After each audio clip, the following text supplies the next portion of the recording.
Welcome to ask pharmacy. आज हम लोग पढ़ेंगे ह्यूमन एनाटॉमी एंड फिजियोलॉजी में यूनिट 2 के पार्ट बी। सेल हम लोग पढ़ चुके थे पिछले वीडियो में। आज हम लोग माइटोकॉन्ड्रिया पढ़ेंगे। ये माइटोकॉन्ड्रिया का स्ट्रक्चर है। इसके आगे दोस्तों देखते हैं हम लोग। ये माइटोकॉन्ड्रिया का स्ट्रक्चर है जिसमें देखिए ये मैट्रिक्स है, inner membrane space, outer membrane space, ribosome, RNA, granules, cristae. ये जो ग्रेनुल हैं ये इसके अंदर जो फिंगर लाइक स्ट्रक्चर है वो बने हुए हैं। ये पॉइंट पॉइंट से जो दिख रहे हैं ये आरएनए है।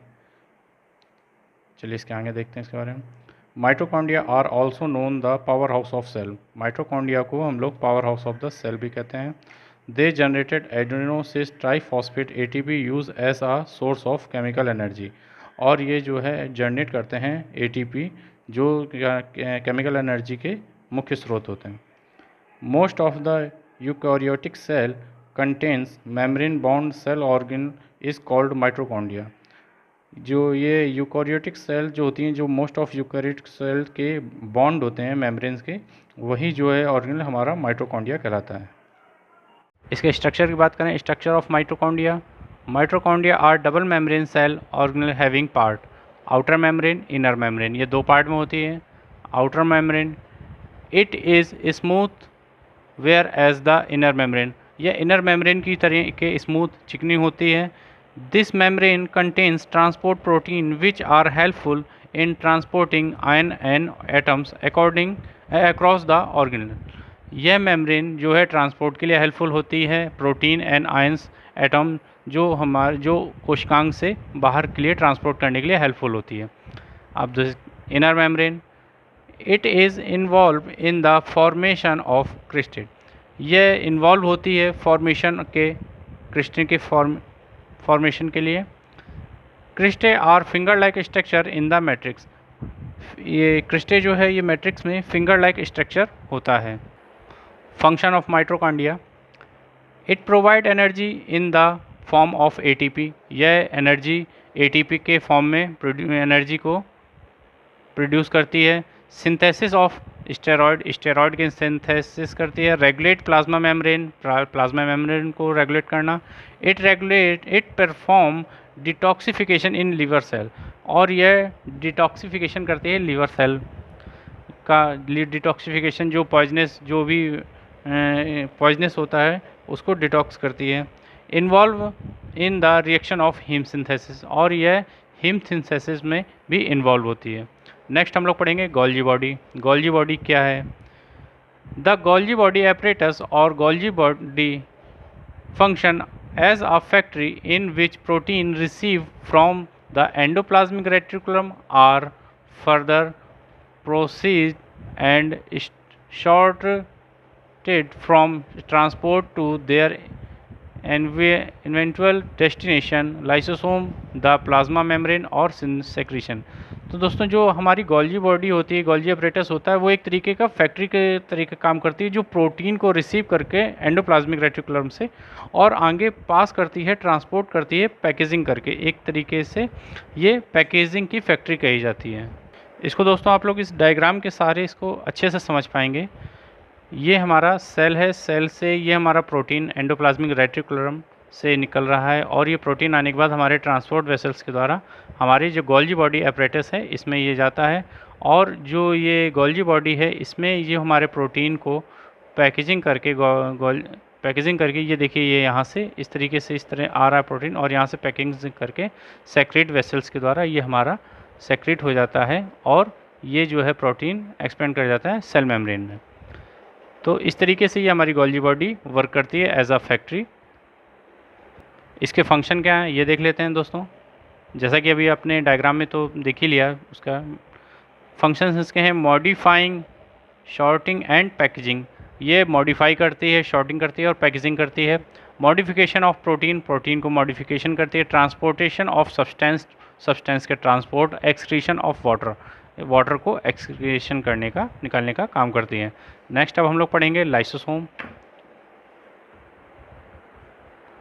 लाइसोसोम की खोज सर्वप्रथम क्रिस्टेन डी डुव ने 1949 में की थी। They are generally known as suicide bags because their role in autolysis. Lysosome की खोज सर्वप्रथम क्रिस्टेन डेडुव ने 1949 में की थी तथा इसे सुसाइड बैग्स के नाम से भी जाना जाता है। इसके फंक्शन क्या हैं देख लेते हैं। Provide defence against invading micro organism के अगेंस्ट ये हमें डिफेंस करता है, प्रोवाइड कराता है। Help to dissolve blood clots, ये ब्लड क्लॉट्स को जो है डिज़ोल्व करता है। Cause the sperm to penetrate in the ovum, और इसी की वजह से ही जो ओवम में स्पर्म पेनिट्रेट कर पाता है वो भी इसी के कारण होता है। रिस्टोरेशन ऑफ बोन, जो बोन की मरम्मत करना, रिस्टोरेशन हड्डियों की मरम्मत करना भी ये इसके द्वारा होता है। Decompose the mature RBC and dead cell, और जो मेच्योर आरबीसी होती हैं और डेड सेल होती हैं उनको डिकम्पोज करते हैं। नेक्स्ट है दोस्तों एंडोप्लाज्मिक रेटिकुलम। दोस्तों ये जो है बुक से बनाए हुए हैंड नोट्स हैं और दोस्तों ये ही शॉर्ट में हैं काफ़ी और बहुत ही अच्छे हैं, आप इन्हें आसान से तैयार कर सकते हैं और इससे कोई ज़्यादा मैटर वो इम्पोर्टेंस नहीं करता है। बाकी इसमें जितना भी मैटर है अगर आप इसको अच्छे से तैयार कर लेते हैं तो ये इनफ है। दो rough endoplasmic reticulum RER, smooth endoplasmic reticulum SER, इनके फंक्शंस क्या हैं। It act as a structural framework of cytoplasm, ये साइटोप्लाज्म के एक स्ट्रक्चरल फ्रेमवर्क के तरीके काम करता है। It exchange material with the cytosol, ये मटेरियल एक्सचेंज का काम करता है। Protein synthesis by its surface bound ribosomes are collected store in RER, और ये जो है सिंथेसिस करता है RER रफ एंडोप्लाज्मिक रेटिकुलम के सरफेस पे राइबोसोम्स को, प्रोटीन्स को। SER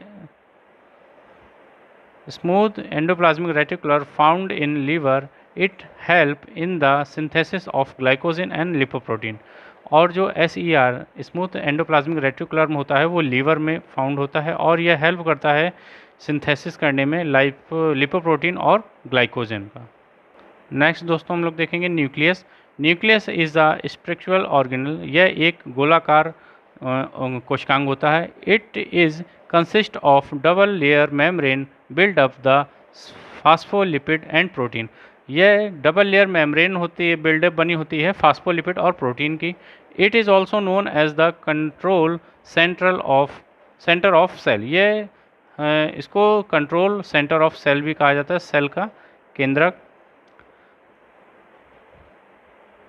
function, it is control most of the physiological activity in the cell, cell के अंदर जो भी फिजियोलॉजिकल एक्टिविटी होती हैं उनको ये कंट्रोल करता है। It has direct involvement in reproduction, और यह रिप्रोडक्शन में इन्वॉल्व होता है, डायरेक्ट इन्वॉल्व होता है, सेल का नए फॉर्मेशन होना, रिप्रोडक्शन, नई सेलों का बनना। It is function to encode all the genetic information, और ये अपने अंदर जेनेटिक इन्फॉर्मेशन को भी रखता है। ठीक है दोस्तों, अगर आपको जानकारी अच्छी लगी हो तो लाइक, शेयर एंड सब्सक्राइब करें अपने आस्क फार्मेसी चैनल को। इसके बाद इसको आप सब्सक्राइब कर लें ताकि आगे आने वाली और भी जितनी भी यूनिट्स हैं उनके सभी के हैंड रिटन नोट्स आपको मिल जाएं। और दोस्तों आपको इसके ये PDF फॉर्म में नोट्स मिल जाएंगे आपको टेलीग्राम चैनल पे, तो टेलीग्राम चैनल पे आस्क फार्मेसी सर्च करके आप इसको ज्वाइन कर सकते हैं, जिसमें आपको सारी PDF बिल्कुल फ्री मिलेंगी। ठीक है दोस्तों, please like and subscribe. Thank you.